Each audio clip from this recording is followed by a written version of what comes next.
Un cordial saludo. En el estudio anterior estábamos viendo exactamente qué es un apóstol y concretamos que como los apóstoles originales nunca va a haber y el apóstol Pablo fue el último, pero nosotros sí podemos hacer cositas que se asemejan al apóstol. No se nos prohíbe usar esa palabra, apóstol, pero sí debemos tener cuidado con su uso.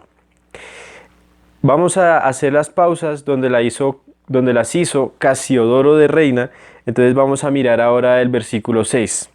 Estoy maravillado de que tan pronto os hayáis alejado del que os llamó por la gracia de Cristo para seguir un evangelio diferente.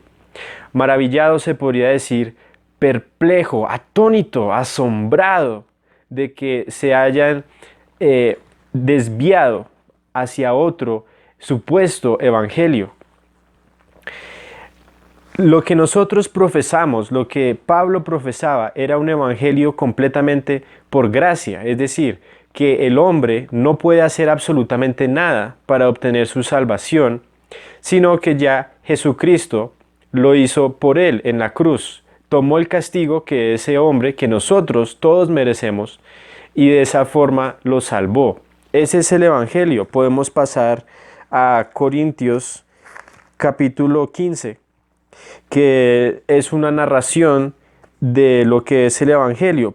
El 3 dice, porque primeramente os he enseñado lo que asimismo recibí, que Cristo murió por nuestros pecados conforme a las Escrituras, y ahí nos está mandando a Isaías 53, que ya estaba profetizado desde hace rato, y que fue sepultado y que resucitó al tercer día conforme a las Escrituras. Nos está mandando a Salmo 16:8 y a Oseas 6:2, y continúa la narración de cómo se le apareció a Cefas, a los 12, luego a 500, y que de esos apóstoles algunos ya murieron, de esos discípulos algunos viven, de algunos ya murieron.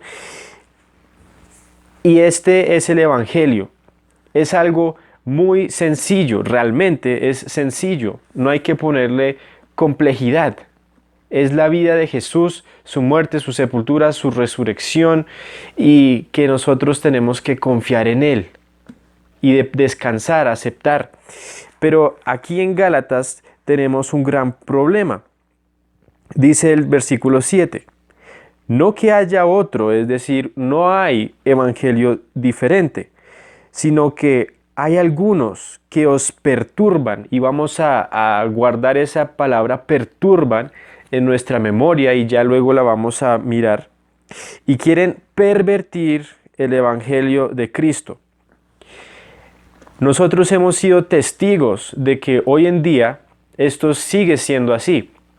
Uno puede salir a hablar con gente en la calle y mucho de lo que yo aprendí de los pensamientos de otras personas es así, hablando con gente en la calle. Y tú les preguntas, si tú mueres hoy, ¿a dónde crees que vas? ¿Al cielo o al infierno? Y dicen, no tengo ni la menor idea.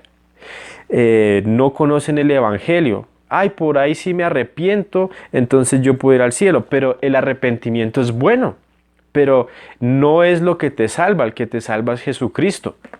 Entonces hay que dejar eso sólido en las personas que comprendan el evangelio. Es como cuando uno está colocando un edificio, entonces el edificio se empieza si se ponen los ladrillos chuecos, cada vez más chueco, cada vez más chueco, hasta que se cae. La primera vez que uno ve que hay un ladrillo chueco, toca quitarlo y enderezarlo para que el edificio, y un edificio realmente enorme que somos como edificio de Dios, pueda estar completamente recto. Estas personas quieren pervertir el evangelio de Cristo.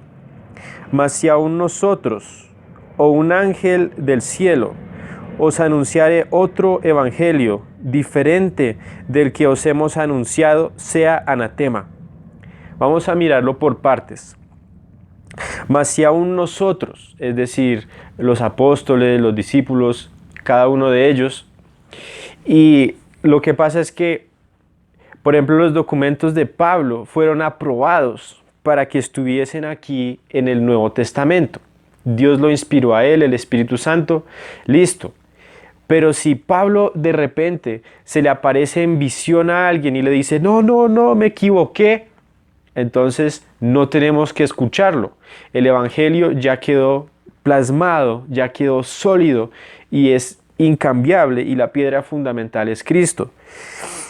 O un ángel del cielo, pues yo puedo pensar rápidamente en los mormones, que se les apareció estos ángeles en la selva, Mamónides y todo esto, y les empezaron a decir que tenían que excavar unas tablas egipcias, y esas tablas egipcias las tradujeron, y eso es lo que se conoce como el libro de Mormón, donde ellos añaden muchas cosas.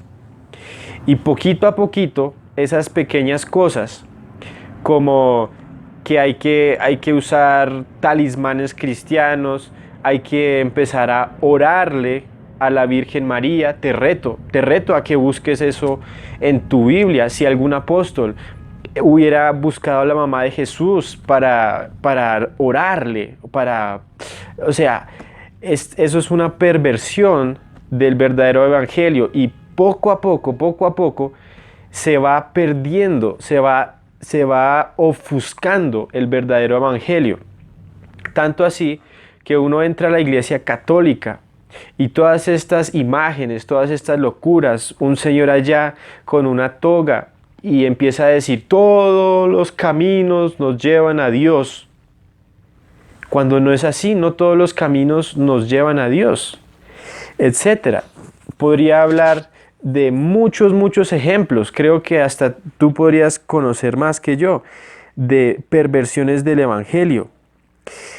Si alguien anuncia algo diferente a lo que nosotros le hemos anunciado, sea anatema. Y esta es una palabra fuerte. Recordemos que Pablo es un conocedor del Antiguo Testamento. La palabra anatema, en su origen etimológico, significa una ofrenda, algo separado para Dios o separado para dioses, ¿sí? En su origen etimológico. Pero aquí lo que significa es maldito. Una persona, se podría decir, separada para condenación, que debe ser cortada, que debe ser amputada como un miembro. Y esto es duro, esto es durísimo. Pero si no se hace esto así, entonces eso va a empezar a contaminar toda la congregación hasta que ya no es una iglesia evangélica, sino una iglesia de otra religión. Así de simple.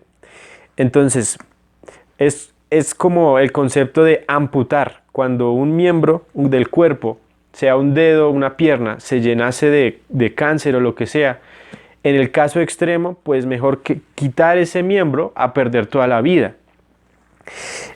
Eso es anatema, y podemos mirar en Josué